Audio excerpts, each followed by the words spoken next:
concern with. All right.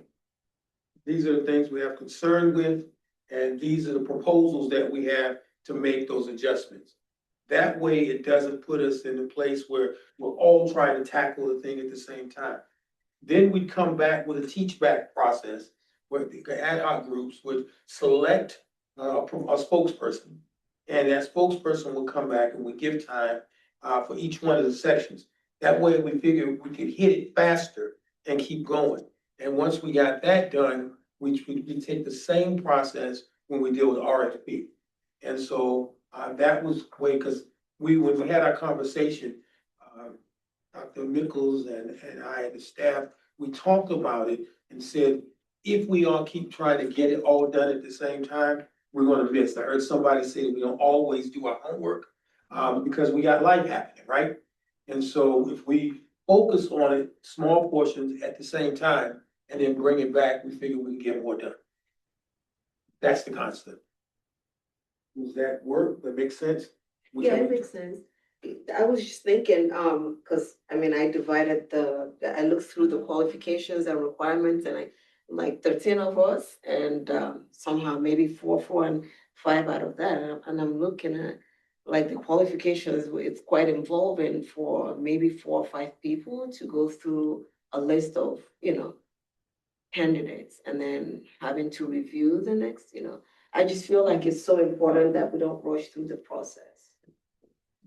I just want, it's not our role to review the candidates or the proposals that come in. We're just reviewing the materials that will be sent out to find those people. Okay. And the qualifications to be on that panel. So you all will. Oh, I'm sorry. Just the selection criteria for the lead entity, not the panel. Yeah. Sorry. So again, that's why we thought it would be good to take small chunks. Stay focused on what the scope of this body is. And so that way we don't get scope creep and we can do the best we can to hit these targets. Because we've got a year, basically, is this body is in place for a year. And so if we are diligent in getting done what we need to get done, we can probably hit that. But we got to divide and conquer.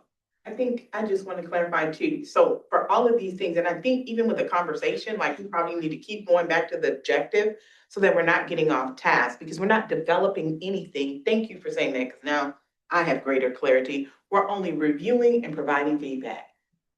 Oh, that's such a simpler task. Yes. Okay, thank you. That's great. I'm glad that came out. Thank you very much, because this is good. This is good stuff. All right, what questions do you have now? None. So the next thing we're doing is we're creating the committees, right? And then I do have 2 questions about that. Where are the committees going to meet? Because they're subcommittees, it won't be during this time. So will we have access to this space or will we have to choose a different space for subcommittees? Those are good questions. Same questions we had. And we said we You already just got an answer to that one? and we're discussing here. So what would work? Some of the things that were thought about were groups can meet or the ad hoc groups can meet based on your time. You select the time, do it virtually, and then bring it back. Or if you need to use space here, we can make arrangements with the staff to get space here so we can come together and get it done. Because it's a small ad hoc group, we don't have issues with the Brown Act. Speaking of the Brown Act, everybody's got to get their training done and completed. 19th is our deadline. I know that's another agenda item down the line, but since we're here, let's hit it. Everybody's got to get their training for the ad hoc, for the Brown Act and ethics. And the help me. The implicit bias is being updated. Oh, so that's by next Monday. Is the deadline? Okay, yeah, I just threw that in there, but let's finish this one right here before we move forward, because the next thing is due is on the agenda is to come up with, the different areas and people on the team. So let's do this. Are we good with this project plan? And this is we can So living continue doc, to, yeah, this is a living document. We can continue to make adjustments as time, okay? Everybody in the room good with this? All right, do we go to public comment? Okay, let's hear public comment, if there's any public comment on this conversation that we're having now, so we can move it forward. Any public comment from those of you that are visiting? Angela, you don't get to make public comment on the line because you're in the room.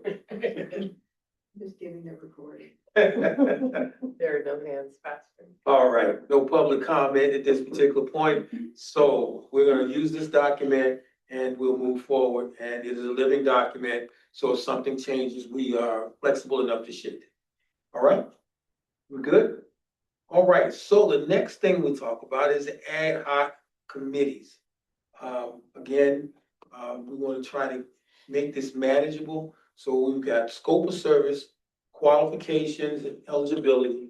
We've got response, instructions outlined, and then we've got review and select. All right, so here's the process that I'd like for us to use. Go ahead. All right, process I'd like for us to use. There's, I think Nettie did the math, there's only a number of us that are here. And we still have a person that we still have to select to make us to 13. So therefore, what we hope to do is have everyone in the room select a group, a section to address. And everyone in the room select a section, remembering that there are 4 there are 12 of us. So we probably need to have 3 people on each group. And those that aren't here, Dr. Nichols has already sent information and said, this is what she would choose to be on. She had a secondary and, as well, and then any place else that we need interest. So we're gonna have the people in the room go ahead and select, the group that they think they want to tackle from the RFQ. If I may, just this, I strongly, well, no. It would be important to still read the full RFQ, just because taken out of context, it would be hard to, like, for example, pick the qualifications and eligibility if you didn't understand the scope of services. And I, just in case that's a supportive comment, but just wanted to, like, encourage folks to, even though they are picking just one section, just thinking of it as a holistic thing so that it rings true and it feels aligned throughout. Good comment. Thank you very much. And as we look at that, these are the areas that we have greatest impact on, that we need to move the needle on. Okay? And so we have markers. Yeah. Markers on the table over there. We need to cover any of these or talk about any of these before we make selections. I have a question. Okay. Can we go around and say, like, what's the best time for you to meet outside of this space? Because I can see that being the next barrier, creating a group and then having a difficult time meeting with that group. I like that. Any other suggestion? I mean, my only thought is that if it's only gonna be 2 or 3 people, it might be a little bit easier to coordinate schedules, especially if virtual is an option. Yeah, maybe. Any other thoughts? Well, the thought is that we probably need to select the areas and then deal with those persons and maybe have some flexibility to exchange if things are not fitting our schedule. I suspect we all have to make some adjustment in our own schedule to meet this requirement. Some commitment of. The deadline that we need to get back to this on is going to be a driver as well. Yeah, is it a week and a half, or I think it was a week and a half. It said January 23rd, didn't It was January Yeah. 23rd, yes. Okay, thank you. So if we do it today, And there's the 12th, so it gives us like a week and a few days. So that's a week, a few days for each team to report back. Yeah. Complete your work. Right, by the, yeah, I Meet definitely. and have your discussion on those Yeah, three areas. my schedule is complicated. Yeah, we have I think we have the space to get calendars out now and coordinate those.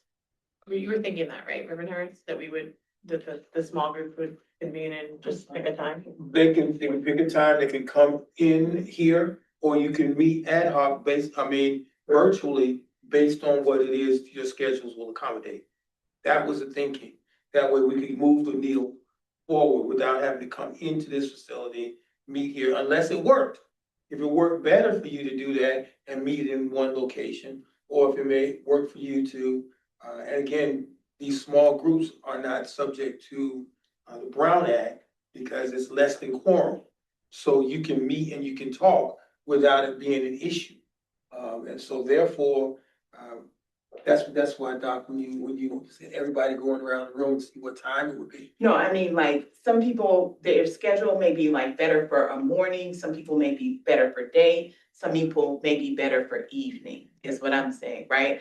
I don't wanna end, I'm happy to serve on any committee, but I don't wanna end up in a group where, you know, maybe they can only meet in the evening and I don't have any more evening time slots type of situation. I understand. So that's why I'm saying it would be helpful to know if, you know, many people may just be open, or some people may only have like morning time slots or daytime slots. I just think that that would be helpful before making another time commitment. So how about if we do it like this? Does anybody in the room currently have a specific time that you're available, or are you pretty much open? Between now and the 23rd? Right, thank you for that clarity too. Which is 2 weeks, so that's this week and next week. And also might have a lot of flexibility depending upon the day of the week. Okay, so would it be better to select the group and then within the group, make a determination of the time to meet? Or would it be better for us to make the selection? Because I understand your point. Understand when people are, but then it help determine how that group is going to meet or what group you select. Well, it seemed to me that once you get in the group, you'll know who's in the group, and then those persons in that group have to determine their availability. Sure. But determine. Yes, ma'am. Go ahead, brother Robinson. Determine my availability before I get into a group. That's a little more difficult for me. Okay. One suggestion is we could go around the room and folks could give at least their first choice and when they're available, they could. So Oh, yeah, Nettie, I when Nettie expect could say, scope of service, I'm available mornings. Just like as a draft round. Thank you. And then if it seems like there's not alignment, and I know that's not perfect because every day is gonna be different. Right. But if you could just give a general sense of your availability, we can try that as a draft. round. Jessica doesn't mind being the scribe. I was hoping that we got people up and moving. Oh. Everybody go up and write on the board Okay. based on what they want. That way they can make the selection as they're walking, stretch their legs, and we can get that going. That was part of the energy that went with it. I mean, I could walk, but I'm thankful for no one having to read my handwriting.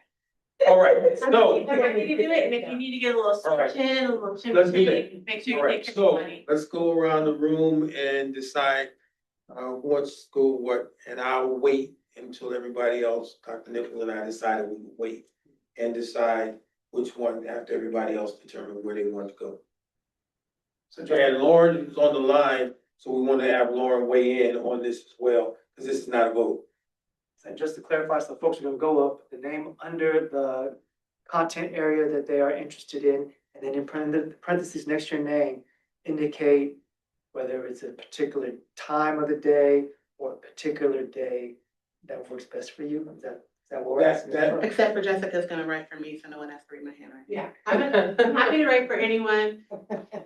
Okay, which process would you like? Would you like to write your own, or would you like to just say it and let Jessica describe for us? Which process? Just voter. Just said, right. Yeah. All right, let's go. But are we ready to roll? Okay, let's go. Who's burning to pick? Who wants to start? I'd like to go under scope of service. And do you have some time? I'm open. Okay. Except for the super zone. That's later. Okay. We're good. Mr. Robinson, Budget and contract period. what was that? Is it budget and contract period? I'm not looking at the wrong. Review and selection process. They're also right here. Let me make it bigger. Make it bigger, sorry. Scope of services, review and selection process, response instructions, and qualifications and eligibility. Review and selection process. And your time availability, Uh, or any preferred times or times that don't work? During the next 2 weeks, probably I'm pretty open. Okay. Gonna use O for open. Ryan, Local service, and I'm flexible. Leslie, Qualifications and eligibility, and I'm open and I really prefer virtual. Same, I should have put that. Yeah, Zoom preferred. I should have put that. Maybe you should let us know if you wanna do it first, because that would be different. Bianca, Oh, qualifications and eligibility. And virtual.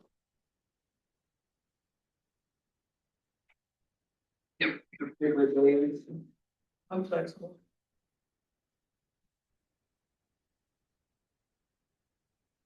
Betty, Qualifications and eligibility, and I'm open for virtual.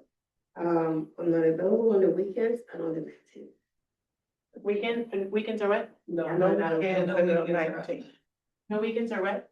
Or the 19th. Holiday. Sorry, I didn't hear that part. Have a hearing injury.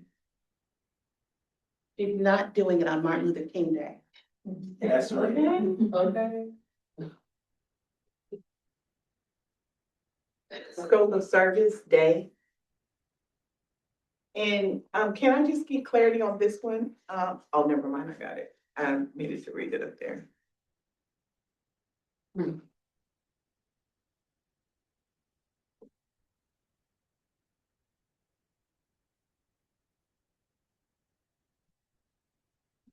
Rachel, Let's do response instructions and outline.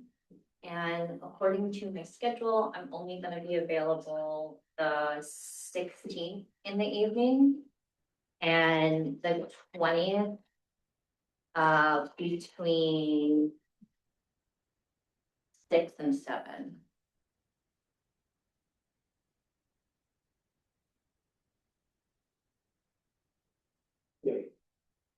You got everybody? you, and then I have, do you have the note from? I have the note from Dr. What is her note saying? Since everyone's in the room, so. Oh, yeah, we need Lauren, right? Lauren is online and he's promoted. Lauren, would you like to share yours now? You can come off mute. Yeah, I don't really have a preference. So if there's a group that needs another body in it, you can put me in there. I have availability. What's that? Availability. Oh, and availability. Yeah, I'm pretty much available most times. I do prefer virtual. Lauren, I'll just share that, review and selection process and response instructions and outline could use another body. Okay, so yeah, put me in response. No, put me in review and selection process.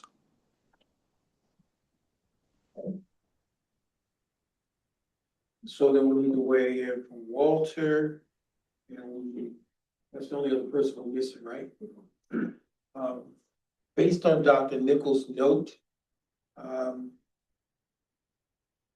putting 3 people on a group, we'll have her on review and selection process, or, because that was her second choice. Okay? You know, under there. What was her first choice? Her first choice was scope of service, that's 4.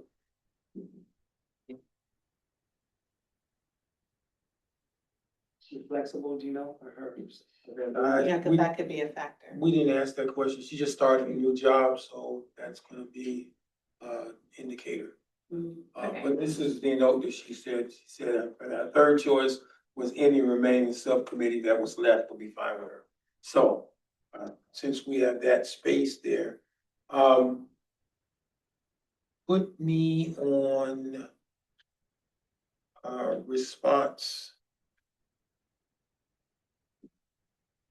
Evening works for you. She's available the evening of the 16th and the 20th. So one of those evenings works for you? Double check my calendar. And then the only while you're checking your calendar, and then Walter is absent, then you can probably add. 16th is a Friday, and the 20th is.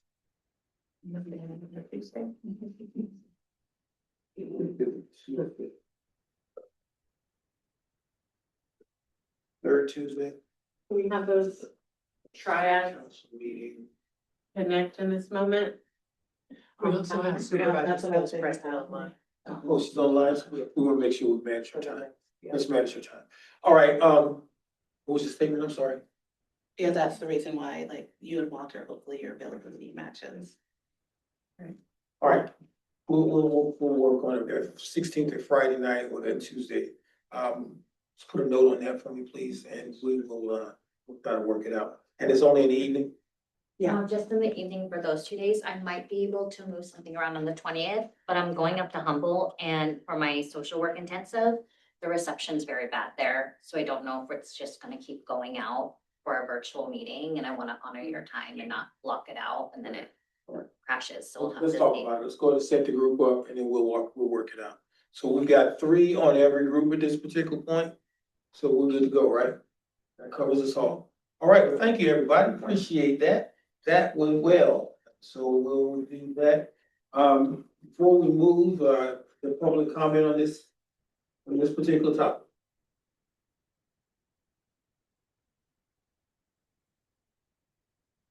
No hands. No hand, all right. 6:21, we're not doing too bad. All right. All right, let's move to the finalizing the name. On that, we've got Supervisor Scales Preston, who is joining us. She actually had a conversation, with, Supervisor Federal Glover's wife, and she will have her weigh in on, the name selection and why. And Supervisor Scales Preston, welcome. Good to see you. Happy New Year, everyone. It's good to see you all. Hello. And thank you for all doing the work that you're doing. I really appreciate you all. And just taking a deep dive in. I had the opportunity to talk to Mrs. Glover. And she shared with me with regards to the name that she would like to see the name as Federal D. Glover Community Wellness Network. So I know there were some questions about back and forth whether we should put D in the name, not in the name. And I think at first she felt like it was okay not to have D in the name. But we're naming the Martin Luther King Humanitarian of the Year Award next week. And this award will be named after the late Supervisor Federal Glover moving forward. And so it's Federal D. Glover in that name for that award. And so she felt like it should be the same since we're going to make sure we continue to just use the same name across the lines. When I asked her about having African American in the name, she said that, well, he was African American, so I don't think you need to put it in the name. So, and so I told her we were trying to, I know it's getting long, but we were trying to make sure we all, honor the word African American because it is something that we started off with. And she said, no, he's African American. If anyone want to know, they can go Google him. They'll see he's African American. And then the way you guys will continue to move forward with talking and discussing about the network, which the future, when we get a building, we could add center and take off the network and add center onto the building with the same name. And then she had another perspective, just with everything that's going on the national level. So Miss Janice, she used to work for the city of Pittsburgh. She retired from the city, and she helped them with their grants and getting funding to help build different projects throughout the city of Pittsburgh. And one thing she shared was just, how we're moving away from DEI of, having that in like on websites, on paperwork of ours, because of what the federal administration, have been taking different grants away from us. And even with schools not getting funding with having DEI or focusing on diversity, equity, and inclusion, that not having African American in the name is something that, when you're applying for funding, you don't never have to worry about, well, was this, like when you're applying for federal funding, was this a reason why we didn't receive the federal funding? And so that was something else that she was thinking about just because of the climate that we're in now. So those were some of the thoughts that she has shared with me, and look forward to hearing what you guys' thoughts are as well. All right, thank you, Supervisor. We appreciate you for doing the legwork for us on that. And now, what comments, suggestions do you have based on the information that we just received? Everybody good with what? Yes, sir. Yeah, I'm good. As a matter of fact, there were some points that was brought out that made a lot of sense to me in terms of moving forward. Particularly the one that says that the FSAs, we know who he is, so why add all those other adjectives when it is what it is. So I agree with the comments that her input, and they were very valuable in terms of my understanding of things. Anybody else want to weigh in? Angela Ruins, I agree with not putting African American in because the state of this world right now, it's not a good idea. It's a reason for someone to take things away from us. So I agree. And then the name again is Federal D. Glover Community. Yeah, Federal D. Glover Community Wellness Network. Yeah. And then once we move into a building, Federal D. Glover Community Wellness Center. Cool. Do we need a vote? I move that we approve the name as the Federal D. Glover Community Wellness Network. I'll second it. Well, that was Mariah Bruce. Okay. Seconded by. Second by Willie Robinson. It's been moved and seconded, properly moved and seconded. We received the name as the Federal D. Glover Community Wellness Network. You ready for the question? Question. All in favor? Aye. All opposed? Hearing none. Any abstentions? The vote is unanimous. Thank you very much. Thank you, Supervisor. Thank you. Yeah, thank you all. And Janice shared that, if you all ever want her to, if there's an important meeting you all want her to come to, she don't want to come to all the meetings and be in the way, but if there's something important you really want her to come to, let her know. Kendra and Peter, she said you can give her a call whenever you like and reach out. So just want to let you know that line is open to you guys. Thank you. Thank you, Supervisor. And All right. You guys have a good evening. I have the 7:00 Zoom I gotta hop on, so I gotta get prepared for that. And Supervisor, we will be bringing this recommendation from TCAB to the next equity committee for you and Supervisor Carlson. Okay, sounds good. Thank you. Have a good evening, everyone. Thank you very much. Well, That's another thing now. Great job, team. We're doing it, aren't we? All righty, all right. Oh, do we need public I'm sorry. I apologize. Public comment? Is there any public comment? Before we close them. I did see something in the Yeah. type Just raise thing. your hand.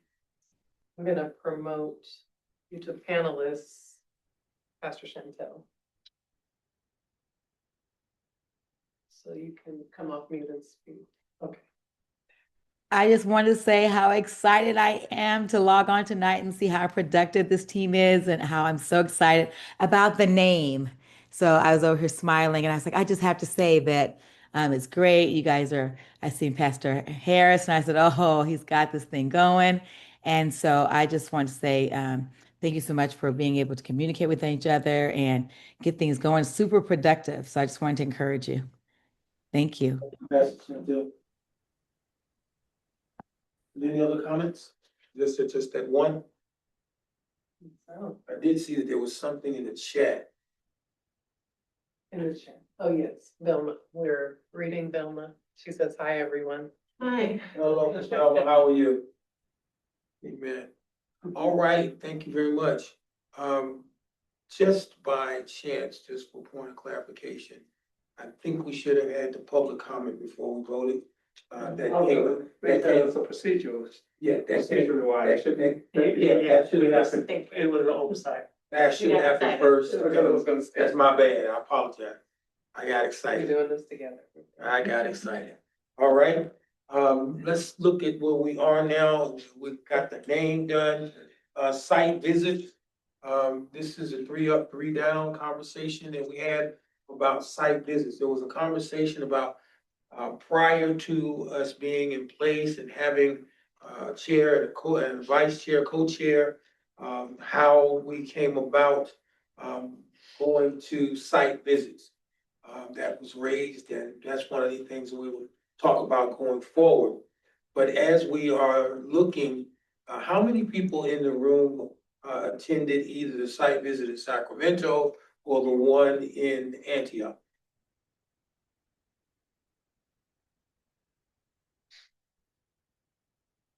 Oh, Lord, And and then Lauren. Lauren online. And I know Lauren went as well. I thought he was at both. Okay, so what we were asking to do so that we could get some feedback on it and have a little bit of discussion around it, move it around, and so we could manage within the agenda, was to have a comment and hear from feedback. And the way we want to do that is to a process check. 3 things that went well and 3 things that you see that could have improved upon, or that were a question or questionable at either one of those sites. And so the way I think we might be able to approach it is that we can all weigh in 3 things that went well for the people that were there, and the people that were there, 3 things that you could have seen maybe to improve. And the reason we want to do this is also because if site visits come up in the future, we'll know what we're looking for and looking at. And the purpose for looking at site visits at the beginning anyway was to kind of get an idea of what's out there. Kind of get an idea and understand how this network, that then called Hub, was supposed to get put together. Who's got one? Nothing's was in Contra, Costa County that was established based on the situation with our board of supervisors at the time. And so the office staff had already been looking and meeting with some people, trying to get some ideas. And so what they did is they said, okay, let's take a look at this. So there was a site in Sacramento, and then there was an invitation to go to the 40 Voices site in Antioch. So that being said, why don't we start with the Sacramento site? The Black Legacy Campaign, and let's do 3 things that went well, or 3 things that excited us, or 3 things that caught our attention. Let's start there. And then, we'll do this site, and then we'll do, the 40 Voices site, okay? That fair? All right, so who wants to go first that went to, the site in Sacramento? Angela, you were there, right? Yeah, but I don't want to go first. Well, who else was there? Laura was there. Lauren was there. Laura, do you want to go first? Yeah, so three things I think that went well was their agenda and the structure of their presentation, that we got a good view of pretty much everything that they do there, except for, I think she said that they didn't get to mental health. So that was really good because we got it, and we heard from a lot of different voices, from folks who work there in the nonprofit space and folks who work for the county as well. And then something else that I think went well was just the space. The space. If even if you took Black Child Legacy Campaign off of that and renamed it something else, it would be no question who that space was for. And so, to the point of the name that was chosen, we could do the same thing. We don't have to have the word African American, but it will be no doubt of who the primary patients are or clients are in that space. And the third thing that went well was just the opportunity for networking with the folks who work there. I got a lot of business cards from folks and have reached out. And so those three things are the three things that I think went well. Okay, thanks. We'll come back with three things that we might have, opportunities with, okay? All right, now Angela, would you like to go? Sure. So, what I thought was good about that environment was they had guidelines that were set up, that were standardized, that we're supposed to leverage off of. As we move forward, our goal was to get access to those guidelines when they're actually assess the different groups, right? And then they were called incubators. I thought that was kind of cute, where, it was kind of cool where they were all trying to support each other for success. So if somebody was falling short, someone else would, one of the other incubators would lean in and try to lift them up because we're all in it together. That's kind of what I pulled out. And then I like the fact that it was in one location. It was a huge location where you got involvement from all the different county services. I mean, I know that's what we're trying to do, but it seemed to go well. And the reason why it's successful is because they're 10 years into it. So they've kind of figured out what's not good and corrected what was wrong, but they work together and they seem to support each other in that one environment. I don't know what the square footage was, but it seemed to be huge. It's like 5,500 square feet, I think it was.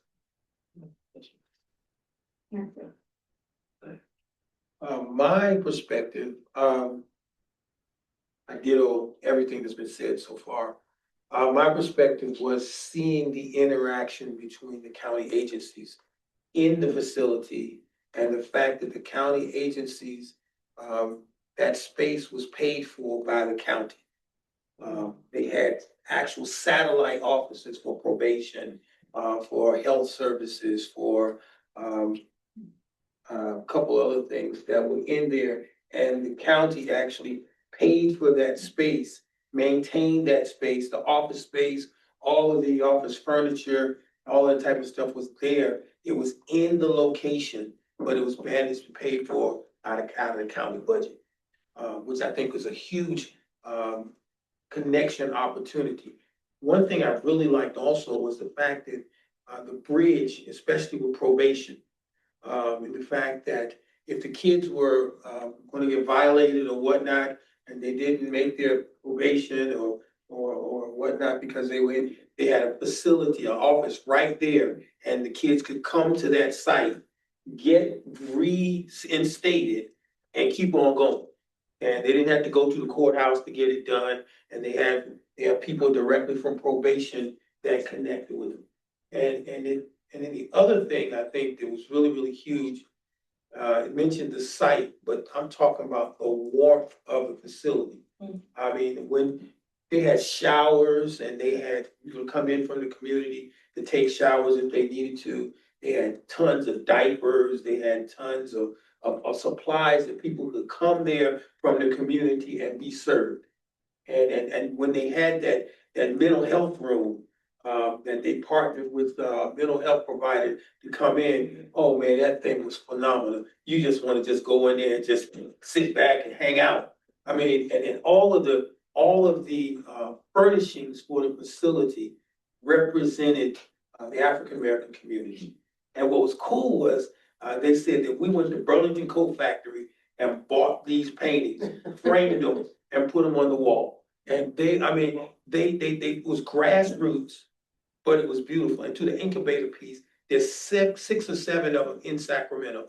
This was just the one in South Sacramento.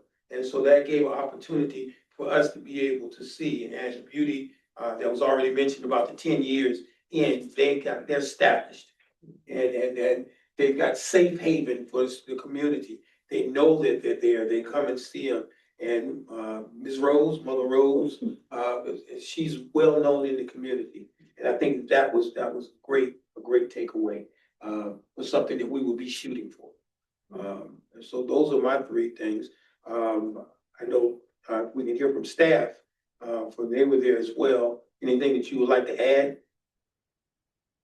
The things that you all mentioned, what I was thinking of, they call it, the multidisciplinary team meeting, where they have weekly meetings where those county agencies that you all mentioned, the nonprofits that are partners, along with their center staff, all come together to wrap their arms around and talk about the families that are in their care and figure out who needs extra support, where do we need to go. So, yeah, they figured it out after 10 years how to really work well together.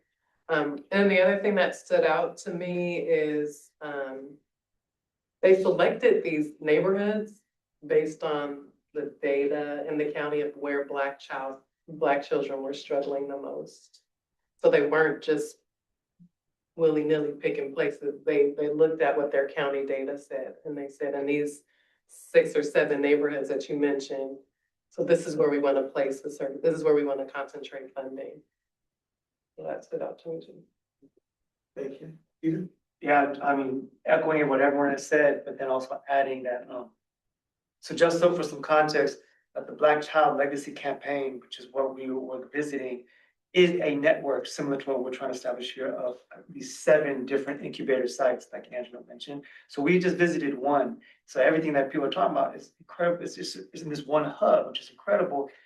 But there's 7 total throughout Sacramento of multiple hubs that create this network. And what I loved hearing about was how they're very clear.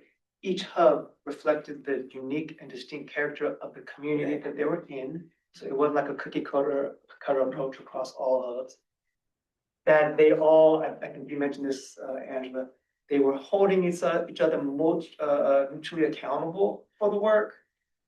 But also, where they used, after 10 years, they had many, many courageous conversations where they used. It wasn't all easy, it wasn't all roses, it wasn't all peaches. It was a lot of tension and challenges over the years, but they worked through it. And I love that as a model for us, just keep that in mind.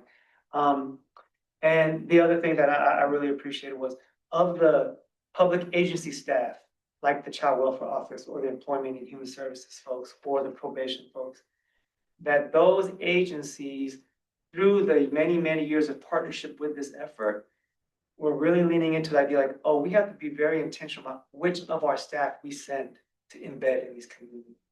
That we have to have folks that have the lived experience, and even more so, if they have the personal relationships with that community, those are the folks we're going to send over there. We're not just sending anybody, that they reflect the community that they're serving.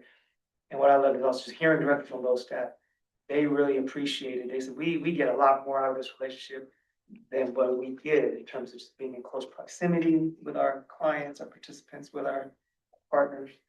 Yeah, so it was a great model, but the overarching measure was, it took 10 years to get here. It didn't just happen overnight. And to that point, the last point is, they actually have a HR department individual at that site. So if people in the community need a job, they can help them with resumes and employment and that type of thing, right there in the community. So that was another thing. We also have Lauren's hand raised his hand. I don't know if you want to take another time. Laura, did you want to add something else? Yeah, Peter actually got to it because I was just going to talk about the accountability piece and the way they support each other, even if it means that someone needs to exit the network for a little while until they're able to meet the standards within the network. And, I think that that's going to be one of the roles of the lead organization is, to help co-design with the rest of the network. What does the evaluations look like and what are the metrics and things like that. So I really enjoyed them being able to share that aspect of the work. And like Peter said, we got to see it after a decade, but there were probably times when they were questioning if they were going to be successful or not. Thanks, Laura, appreciate that. And Angela, do you have something else? So they also had it set up, they had the after-school program set up where the kids could come there and join the sports team. And they competed, I don't know who they competed with in the community, but they were number one. And one of the requirements were to make sure that they had a female on the team, as I noticed. I thought that was cool. Yeah, because it was trying to be more inclusive, but I thought that was kind of cool where I hadn't figured out who they competed with. Whether or not it was the other I thought it might have been one of the other incubators. They had the communities. That was the impression I got. All right, through the chair, we do have one public comment that might be relevant to this discussion. Do you want to take it now or do you want to wait to the end of the discussion? In the room. In the room. So my question is, does all the centers provide the same services or are the services specific for that neighborhood? The impression that I received is that the basic services from the county were in all of the incubators, all of the hubs. They were all there, and then they massaged whatever else they had based on the community they were in. How it came up different. Is that right? Yes, what little known is that because it's the Black Child Legacy Campaign, the services that they all shared spoke directly to the issue of Black youth and young people wellness. But then each community center has other programs that they do outside of this particular project they're partnered with. And depending on that organization's kind of niche, so this one was called the Rose Family Community Center. They were a youth development organization. So their other supportive programs that they had was directed towards young people and families. Other organizations might have a different kind of focus. So they might vary in terms of what they offer to that. So each center had like their core services that they provided and with some additional services as needed. Right, if existing organizations would apply to be a part of this network, they come with whatever what their core services are, but then agree to get some funding to do this also specific programming around Black child wellness. And the CBOs will come in and partner. All right, and looking at the time, I felt the vibe. And looking at the time, let's do the 3 areas for opportunities for this particular site, and then we'll go to the 40 Voices site. Okay, let's do that. Let's finish. Let's go back and finish with the Sacramento site. Areas, opportunities for improvement, or some things that we thought that, and let's go use the same rotation. So Lauren, can we start with you? Yeah, I ain't gonna take up too much air because I can't really think of anything, bro. Okay, thank you very much. Angela? I think they were great, so I didn't think they were lacking in any area. I concur. That's Kendra? Yeah, I was going there For some, just curious, so I don't have I didn't I think think- of it like that. okay, I think we'll went to the same reason. Oh, I just have a question. Yes, Where you guys showed data of, the impact of them, like now, since they're at year 10, like what type of impact have they had on what their goals are? that reporting is available. Yeah, they go to their board, the county board of supervisors, I want to say annually, and so they're using data. There are 4 points, but for some reason my mind can only think of one. But they're looking at countywide data, and one was the number of babies who passed away from SIDS, sudden infant death syndrome. They have seen so in all 4 of those categories combined, over the 10 years, they saw like 26% reduction in early mortality for children. So all 4 of the metrics, Yeah, they've seen success. they've seen success. That's beautiful. And that will be something that we will be taking into consideration too, in regards to measurements on how we would make suggestions for the entity to be able to look at that and maybe we take that in consideration. Peter, do you have anything? Okay, I great. just have a question. Procedurally, you gonna want comments from the board members or questions from the board members, or you gonna take those now or at the end? Let's first of all, the agenda says to 7:00. No. We're till 7:30. We just have it. 7:30. For this Yeah. part. We just, okay, no, we're till 7:30 for our meeting. Oh, yeah. So I just want to make sure Oh, that we're reading the agenda. And I know we went up until 6:45 to 7:00 is what we have right there, but who, what, when. And then after that, we have a closing, but we didn't have a time on that. So I just want to make sure that everybody's on the same page. We're still good to go. We're good, everybody good? And just one minor point of clarification, all the public meetings like this, technically don't have an end time, we just have a start time. Because public comment is unpredictable, so we don't actually, but we do strive to create agendas that do get us to that achieved desired end time, but technically, we don't have like a solid. Okay, thank you, because I know we try to block a couple hours for our meeting, is what we've been trying. Yes. We're I good. said, don't worry, I have.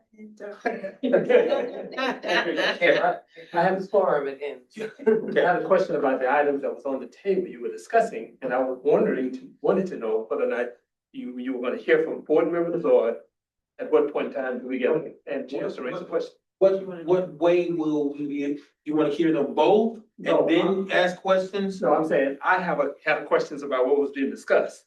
Okay, I was waiting for the opening for you to say. So you want to discuss now with this, or you want to wait and hear about the 40 Voices one, and then we have an open discussion about them both?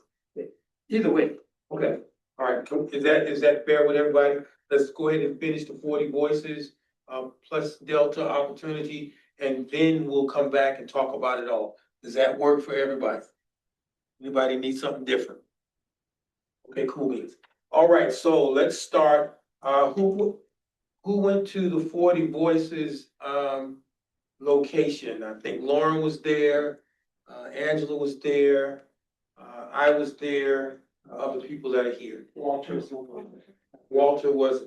not here. Okay, so let's just do that then. Lauren, you want to start off? Yeah, so that visit was cool because we got to actually see them providing services on the day that we came there. And it was set up that way so that we could see them providing services and meals to the unhoused. And then we got a tour of the facility led by Gigi. And so we got a good idea of what they're going to be able to start with there.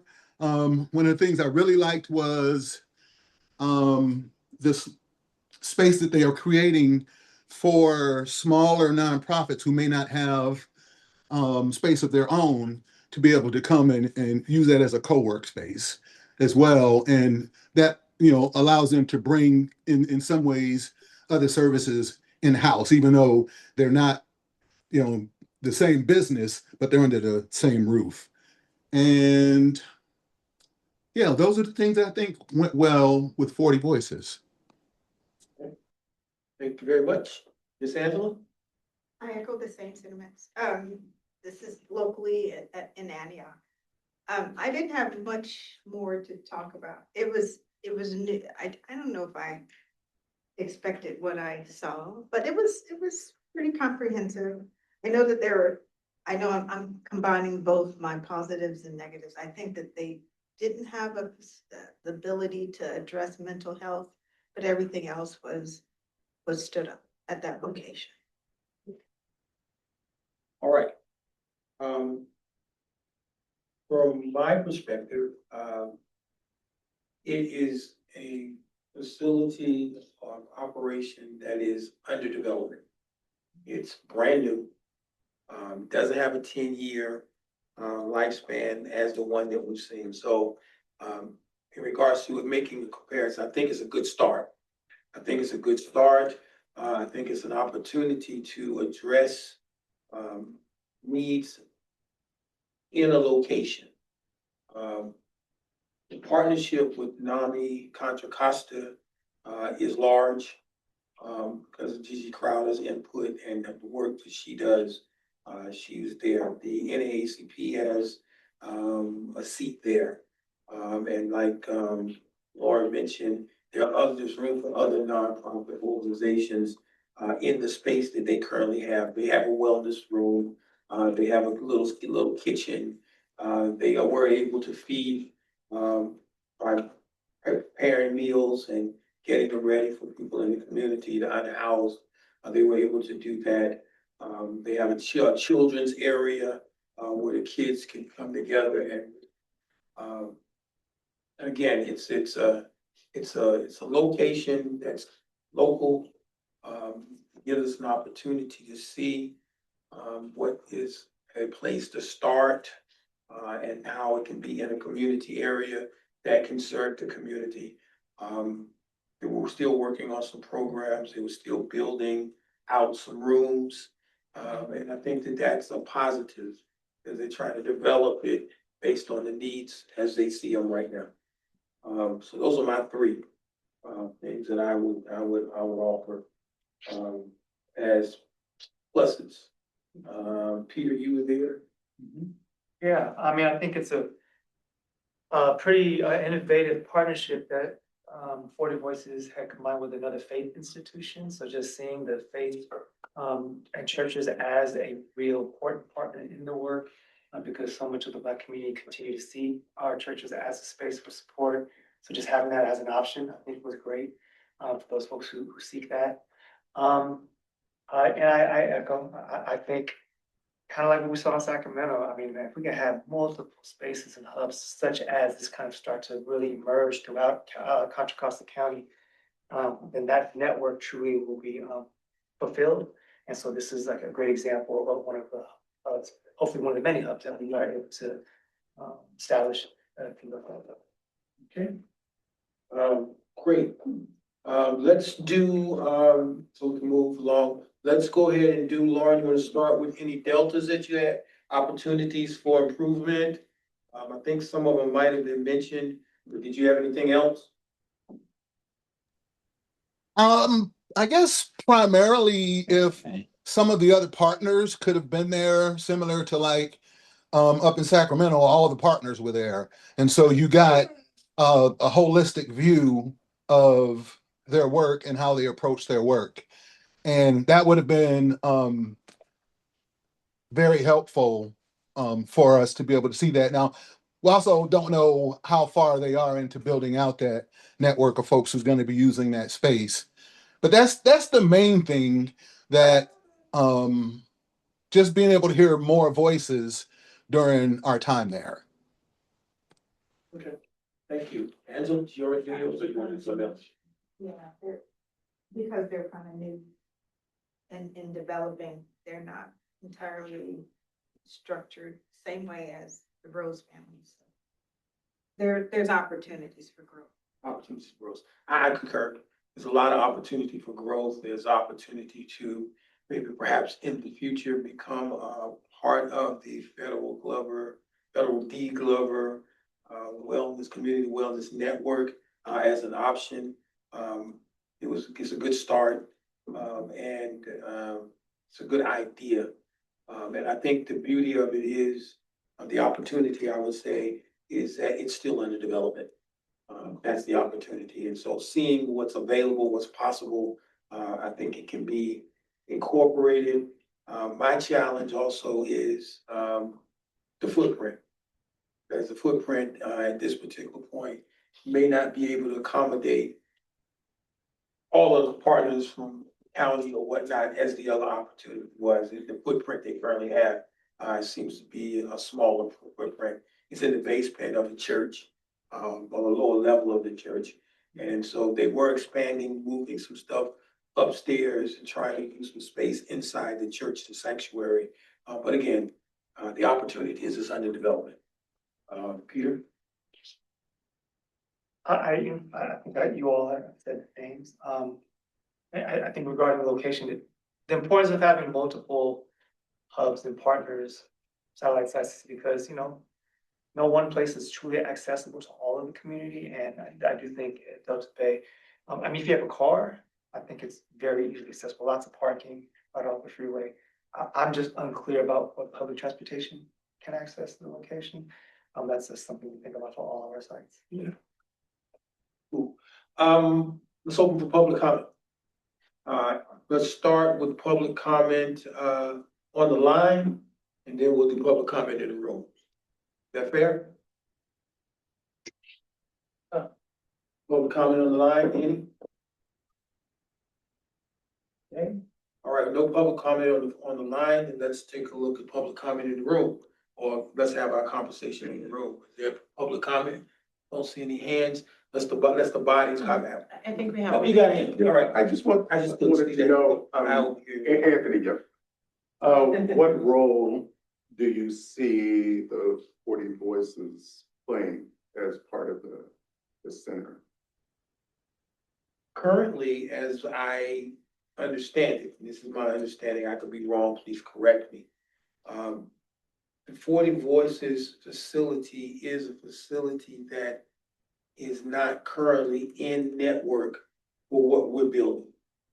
They established theirs, and so the possibility, from my perspective, from what I've been reading and seeing, that there could be a future inclusion as an opportunity site.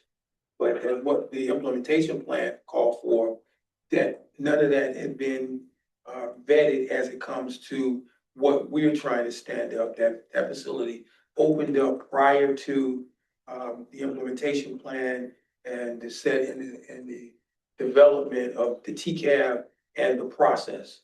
And so maybe there's some other comment, but that's how I see it. I think there's a future opportunity maybe to be included into the overall network as a location, as we look at the satellites that we're talking about around, and it could be part of the ultimately part of the Pittsburgh Antioch location area that we're expected to build overall. Now, other comments, I'd love to hear from staff or anybody else in the room. Yeah. But there are two areas of concern to me, and certainly that's one of the areas I was wondering what might be the future opportunities, since you mentioned what was happening in South Sacramento about the partners and or satellite points. Would 40 Voices fit into either one of those, or is that a part of the discussion going forth? But more specifically to the service site or this center, as we saying, we get a building, and this now becomes the center. And that center will service all of Contra Costa County. To me, now I'm concerned about location and access to that as it related to public transportation. I think Peter mentioned, how do we get to it? Is it in a location where you can get to it, particularly when you start talking about servicing youth, children, young people in terms of this center, in a service for that? And if this is a prime location, how do we deal with the location that we ultimately decide or give input on deciding where that location might be? Okay. I think, again, currently the implementation plan basically identifies in the big picture the location at Cabello in 2029. Because that facility will become available and be available but that facility then would be, my understanding would be considered a headquarter location, if you would, a headquarter location that will help then to manage the network. And so the 40 Voices location doesn't appear to be the headquarter location. With regard to accessibility, that's usually covered by what is the transit facility out there? There's a bus route that runs on the main corridors. Tri-Delta. The Tri-Delta runs on the main corridors. So the main corridor from where the 40 Voices facility is right now would be Hillcrest. So it would be Hillcrest. And so then it'd be a couple block walk Hillcrest if that were ultimately considered one of the satellite locations. But for what's being built with this particular implementation plan, again, the 40 Voices Hub is outside of this implementation plan. Yes, sir. Is that a conclusion, or is that something that a part of giving the input as to how we get to where we want to go? Okay, yeah, so I just wanted to share, so my perspective on the site visits. We accepted these site visits, we visited comparable models just so we can get some inspiration, just so we could see what possible models are out there. Because there are not a lot of people who are leaning into Black wellness and who've created hubs or networks and so we wanted to go out and see and just, and explore what was out there. And so we accepted these invitations that the partners generously made to us. Now, related to the network, what I want to say, our role as the TCAB is to really figure out what, like after we get this inspiration and after we see what's out there and after we return to the feasibility study and look at what community members say they need right now, your role is to support us in then making sure that scope of service, making sure those qualifications, making sure the questions that we're going to be asking, someone who might want to apply to say, hey, I can do this. Make sure that person, that those applications, that we're getting proposals from really qualified folks. We don't get to say who applies. I imagine 40 Voices might apply. I don't know though. There's no RFQ out yet. Correct. Another role of yours is going to be to help us outreach. So if you think 40 Voices is qualified as a TCAB, you might send an email and say, hey, this RFQ is out, please apply. But we're actually looking for multiple, we're going to ask for your support in reaching out to multiple agencies, organizations, who might be able to take that lead role in establishing the network. So to directly answer your question, Willie, there's no conclusion that this group is making about like who's eligible, who's not, is it a good place or not? We're not at that, we're not reviewing proposals yet. We didn't get a proposal, right? So, and my question wasn't necessarily heading in that direction. It was more or less the advisement of the TCAB in getting to the table and looking at the possibilities. Because when I hear what's happening in Sacramento, that sounds like a fairly good model that's been going for about 10 years. So they have some proven track record. I was not focusing on 40 Voices in any way other than the fact that could that be as a part of the program moving forward?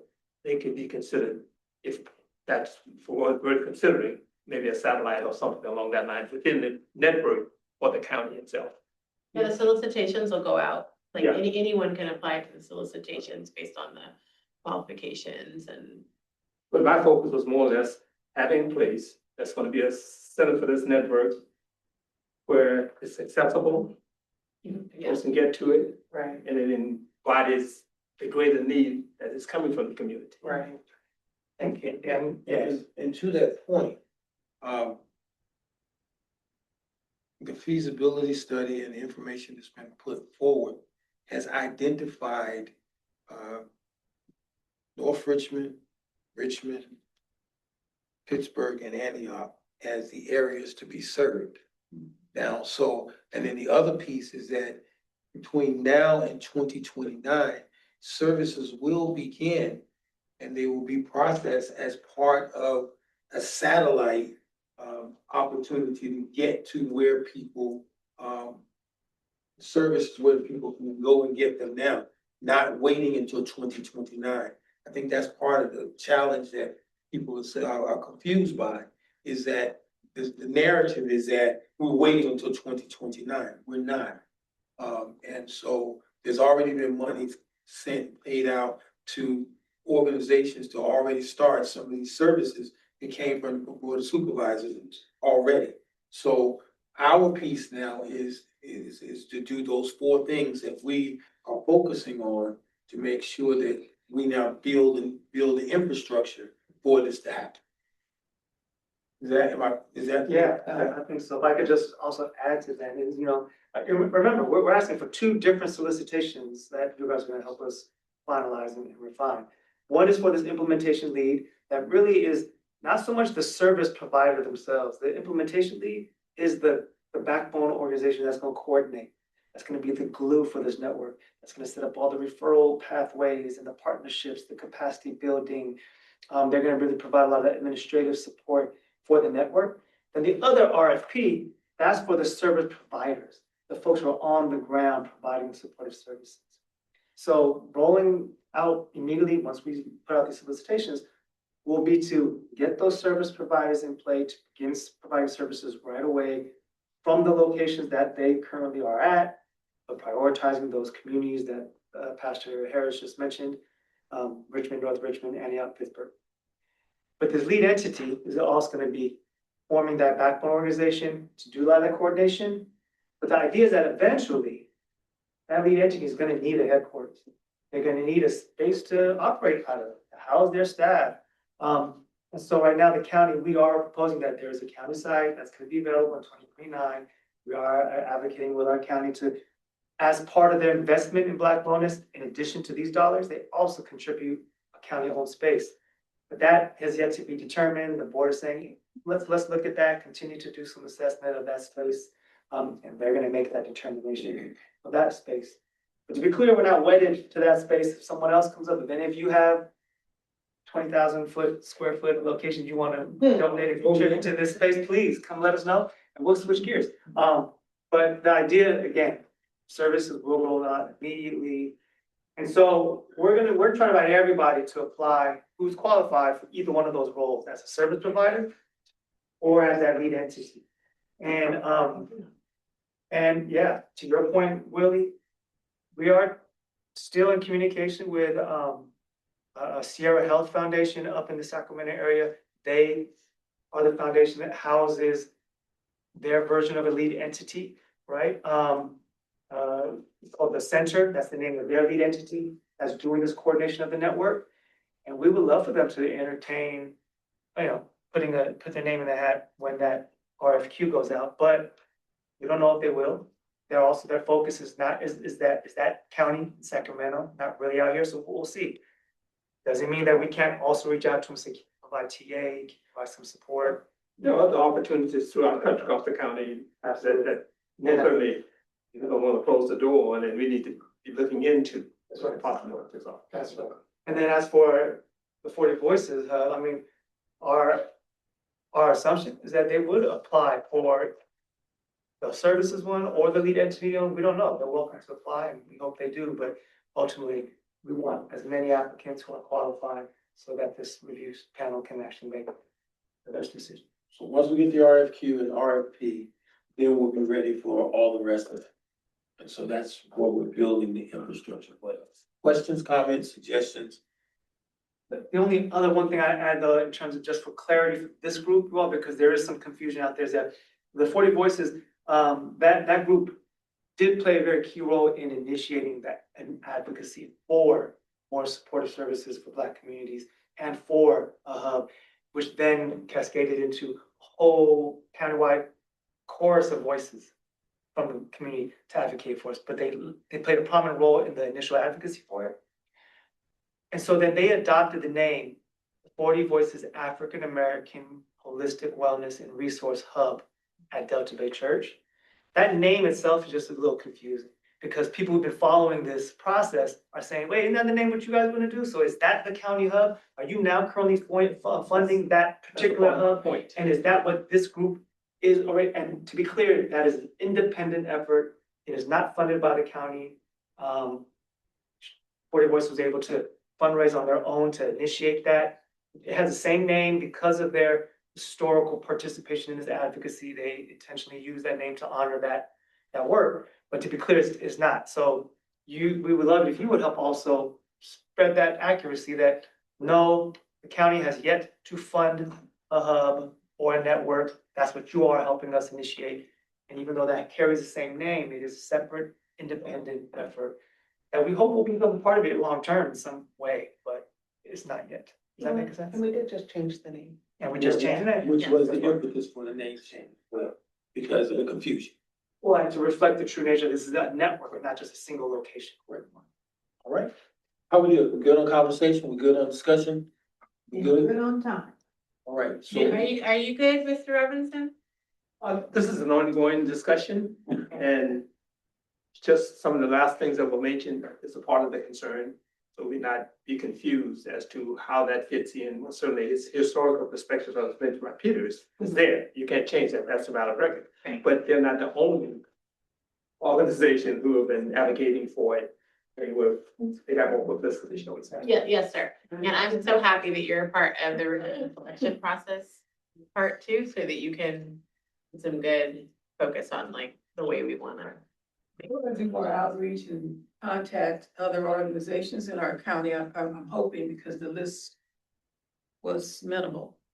Just as he just suggested, I mean, the Youth Services Bureau in Richmond started off in a little closet, right? And look at where they are today. Sure. There are other organizations, other organizations. I don't want to take anything away from what their input. I'm not here for that. I'm simply saying it is not a single focus. This work has been going on for a long time. Yes, sir. all right. Everybody good?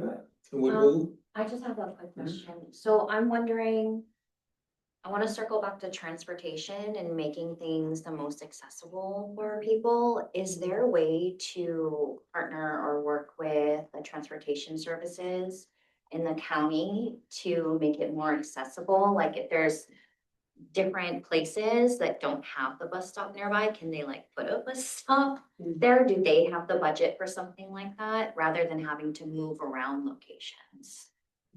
I think putting a bus stop might be harder, but I do know that county healthcare services do have some mobile options. There's also like through the healthcare plan, folks can get services. I think through the Cal Ames, so even beyond their direct healthcare services, the other social support services. So I think we're definitely, I know that Kendra and Peter have been really more a part of those conversations with our partners in the county. And then again, most of the bus agencies, once you identify a location, looking at their routing, you also deal with them in terms of making stops more closer to or make an adjustment. Yeah. But you're dealing with those agencies separately. On that point, I work on another project that includes, Tri-Delta. Getting kids around and that type of thing in the school district, after school programs, that kind of thing. So those are discussions that are possible, when you discover and determine the need. And what is the need? So we do a needs analysis, and ultimately somebody do a needs analysis and a gap analysis and see what needs to be done to get there. Yes, ma'am. So even beyond what's funded, I think that this is gonna be a good opportunity too, because there's things like those wellness clinics that you talked about, the health clinics that go out. And, Contra Costa College isn't set up for a health center, but like they come to us once a week. So, I mean, there's not an issue with transportation with getting to Contra Costa College, but like pretty much kind of any entity that has a desire to be involved in this work will be able to, from my perspective of things. Okay, let's, yes, ma'am. So I was thinking, maybe we can also expand the mindset and tap into Google and see whether or not Waymo can provide transportation, because they have funding set aside for, philanthropic opportunities. It's just, something to think about. There's Waymo, there's Lyft, there's Uber. These companies have funds available. We need to I don't know how to tap into it, but I was just thinking, I'd be more excited to ride in a car that nobody's driving me around, back and forth to different services. Spectrum on how. So how you get around that? So that's a good suggestion, something that we can consider overall, can we put that in the parking lot? Yes, and I see Leslie's hand too. Yeah, and I think that's a good list for the lead entity. That's really their role Correct. to figure out those partnerships and collaborations and Right. take them on. We'll bring that kind of Yeah. expertise to the table to be able to tap into. That might be one of our criteria that we put forward for coming up with the lead entity, that they look into, and that would be our suggestion for the lead entity. So that's good stuff. Not that we need to do that ourselves, we have some experiences, but that's not our work. Right. I don't know, See how you already on scope creep. I love scope creep. How about that? So that's outside. Hey, speaking of what, let's not, 10 minutes. again, thank you very much. Let's keep rolling. Anything else regarding, what more do we think that we might want to take in consideration as we're looking at, these were particular site visits. Another question came up though, how do we manage site visit or invitations going forward? And so I'm gonna take maybe 2 minutes and just talk about what do we do? Is the invitation comes, does the invitation then come to the TCAB and say, hey, we think this is a good idea, let's go take a look at this place, with the same ideas as was when we took a look at these other two places, not selecting, just seeing what's there, it's observation. How do you want to handle that? You want the staff to get the invitation, because they would probably get it first, and then bring it to us, and then we vote on it, and we make a determination how to move. What's your pleasure? Well, stay within your scope creep, your scope creep posture, that if staff receive it and bring it for us to review it, and it fits where we are, then we stay within our boundaries better. Yes. I mean, I like how it's been happening in the past with them just sharing the opportunity and us saying if we can come and would like to come for the opportunity. I think that's appropriate. Right. I would hate for it to be like an organization that's like, oh, our best date is like next week. And it's gonna be difficult moving forward after that. And they have to wait to hear the next time that we get together, and maybe that's 2 weeks down the line. I wouldn't want an opportunity to be missed. That could be a benefit to us for knowledge. Okay. Yes. Are we able to invite ourselves? Ask them, send them inquiries if they're interested in hosting, or are we waiting for invitations? I don't know how everyone feels like that, like make a list of different places that we might wanna have the opportunity to site visit, and then if we can make it, we can make it. So I think it would go through either the board or this group. Yeah, I think, if you all, because you all have relationships, you all have insights, you all have perspectives, so if you wanted to suggest, to this group a site visit, and you want to, our suggestion is that anytime we receive any kind of invitation, we would first go through maybe the chairs for that real time kind of, hey, this came up, maybe another 3 weeks until we meet with TCAB chairs. Do you all want us to send an invite out to the rest of the TCAB to ask for invitation or not? Similarly, chair, one of the members suggested this organization, we can do that. I would just want to also have people keep in mind, We really want y'all to be objective and neutral and unbiased. So we do want to kind of avoid even the perception of a conflict of interest where maybe, oh, maybe a particular TCAB member has a relationship with a particular organization that they want to kind of put in a good position. Therefore, they use their role as a TCAB member to put that organization in a certain light. Just consider those things, because even if it's not accurate, the perception of it is not something we want to avoid. Well, I agree with that. That's why I'm saying, it comes to staff, then it goes to the chair, who then brings it to us. And timing obviously is important, but And then we say, the process. we say, here's the invitation, anybody can make it, here's what we do. Okay, does that process sound good to everybody? Right, great. So we got a process. Thank you very much. All right, okay, cool beans. We don't have to do public comment on that, do we? You took it already. I did already, thanks a lot. All right, let's move on. Let's talk about announcements and updates. I think that's where we are, right? Reminders, announcements, updates. You wanted to cover the. Let's go ahead. We could do it. I could do it real quick. Member recruitment. Yes, I can do it real quick. So, as you all know, we have 4 open seats, 1 active member seat or like regular member seat that is vacant, and then 3 alternate seats that were recently created and need to be filled. So, currently we have 27 applications that were submitted by the deadline of, I want to say, December 15th. So, all of those applications have been submitted to our equity committee members, Supervisor Scales Preston and Supervisor Carlson. They're going to be selecting the top 10 applicants of the 27 submitted, inviting them for an interview at the next equity committee meeting, which is tentatively right now for this 26th of this month, on Monday, the 26th. And they're going to then interview the 10 to select the 4. So that's the process. And we're crossing fingers and knocking on wood that they will make those.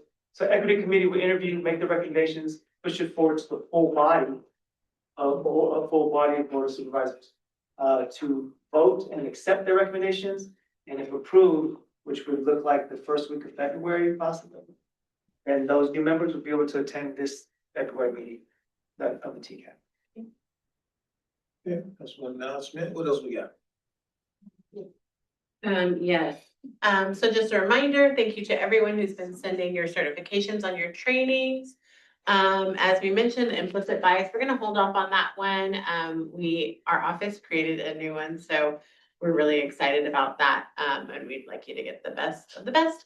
The Brown Act, there were some updates to the Brown Act. We'll go through that really quickly, and the ethics and local government one. So if folks need the links to those, happy to send those over again.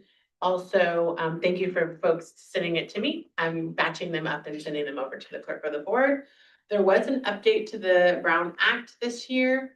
It talks a little bit about remote participation. I sent folks the actual legislation of the law. It actually just creates a little bit more space for just cause attendance so that there's a little more flexibility for folks in emergency circumstances and in terms of accessibility.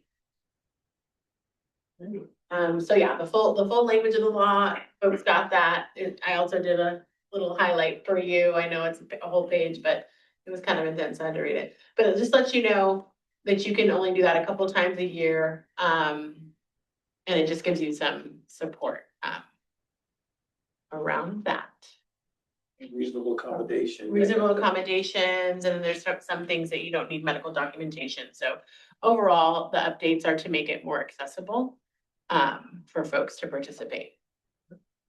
Can I make a request? Can you just send the links back out, everybody anyway? Yeah, for the trainings, yeah, absolutely. Okay, www. I think I may have one more update real quick. MLK celebration. Yeah, the MLK celebration, just want to let folks know that yes, on January 20th at 11, there's going to be an MLK celebration at the supervisors, which is just like right across the way, right here in the same building. If folks want to come, fall democracy is a verb. And so we're building on Dr. King's legacy in Contra Costa. What day is that on? January 20th, so it'll be Tuesday, right? Tuesday at 11 a.m. Tuesday, January 20th. And I can as the board packet comes out, I will share that with you all. What And then- time did you say it was? I'm sorry. 11 a.m. And then just, thanks to everyone who's sent their new TCAB emails. It is. Their new TCAB emails. It's not required, but we do highly encourage it just so that it's easier, and especially like if community members wanted to reach out to the TCAB, hey, come visit my site, right? That you can have that instead of your personal email. I didn't want to upload folks' personal contacts or work contacts publicly. So yeah, I've received a few of those and I'm happy to receive more. I'm sorry, last, 1 minute remaining. We have a list of people's names, phone numbers, so that we can elaborate. Yes, absolutely. And I'm gonna be sending out the groups and that, and so folks will have the point of the contact information. I just want everybody. Yeah, no, yeah, I will. Yeah. I'll do that. That's under development, and I think it's almost there. We're waiting on the people who had a TCAP email address. We're gonna put that on there as well, so I think that's what I we're. can send it as like a live document, so as those names come in for now. You're gonna need the phone number. Yes, Yeah. so you can connect, that makes total sense. All right, so we can get that out. Oh, the www, it was right in the right spot. As a matter of fact, we got a blank one, so can you put that on your list, www? Oh, I do have like one, let me. Add that to that now, the telephone email address list. That's gonna be taken care of by staff, and she's gonna get it done by yesterday, and that's what the who, what, and when. So it's the actual communication document. Staff is gonna do it, and she's gonna get done by what day? And then what we'll do is that's how we'll make sure what we're going forward with next for the next time. The other thing is the thing I see with regard to scope of the different areas we're gonna work on. That's all of us based on on each ad hoc group, and we're gonna meet and make our recommendations by the 29th. Right? So that's the www. That's one of the things that items to work on. What else do we have left that we needed to work on? Am I missing something, the conveners of the ad hoc groups?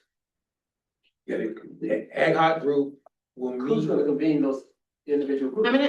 I will say, my win is that I will send out the contact list with everyone, and I'll do the small group, I started small group emails already for the folks who said they're gonna meet together to support the coordination of those. So here's what I would recommend.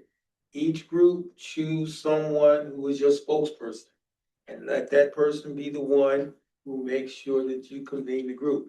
This ad hoc group convening is going to be based on the ad hoc group. Yeah. Okay, so you decide when your meeting is going to be, and then just let the office know, and they'll let us know as chair and co-chair. And so we can then try to participate if you would like or not, and then go from there. Maybe I'm still missing something. The first convening of each group is gonna be done by whom? It'll be, I'll support coordination, but you all will coordinate together. And I'm gonna try to go to as many of the ad hoc groups as I can. So the group that I'm on, Yeah. who calls that together for its first meeting? I'm gonna shoot y'all an email in the morning and we're gonna figure it out. All right. And everyone will, yeah, I can even get those out to, and I'm gonna send a who, what, where. Sorry, when I went to the bathroom, I shut my Zoom. But I'm filling this out now based on what we're talking about, what our next steps, and I'll send that for folks too, so that we all know So we know what's happening. what task we have coming up with this, much like the project plan. And so then what we'll do, we'll get a chance, we'll say red, yellow, green, it's taken care of, it's finished, it's in progress, or we've seen a red, we missed the date, and now what do we have to do to get back on track? Okay? So our two what's are our contact list and convenings and RFQ, right? Yes, Is there anything else? Okay. nothing else, right? We covered everything else. Okay, good.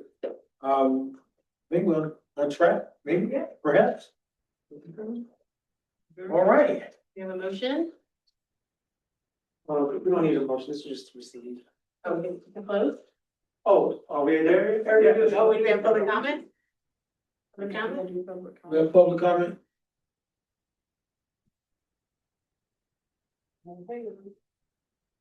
This isn't on the agenda, this is process that I like to do as we close the meeting.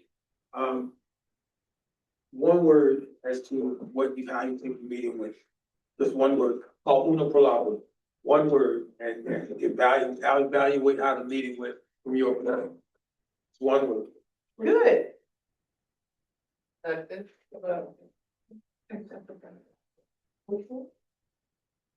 Excellent. Is it cool? Right? Everybody's. Progress. Peter, did you get a word? Oh, wow. I got it. On time. All right, that's, that in mind. That's the word. That's the Entertain a motion to adjourn. That's not- That in mind, can I entertain a motion to adjourn? I move to adjourn. I second. Then move properly second, that we adjourn this meeting of the TCAB. You did a wonderful job. Yeah. Good job, everybody. Good night. All right, all in favor, raise your right hand. Aye. All opposed, will stay. All right, anybody abstain? Thank you all for a good meeting, I appreciate it. Have a great night, y'all. Next meeting, thank you. Well, you know what I do, guys.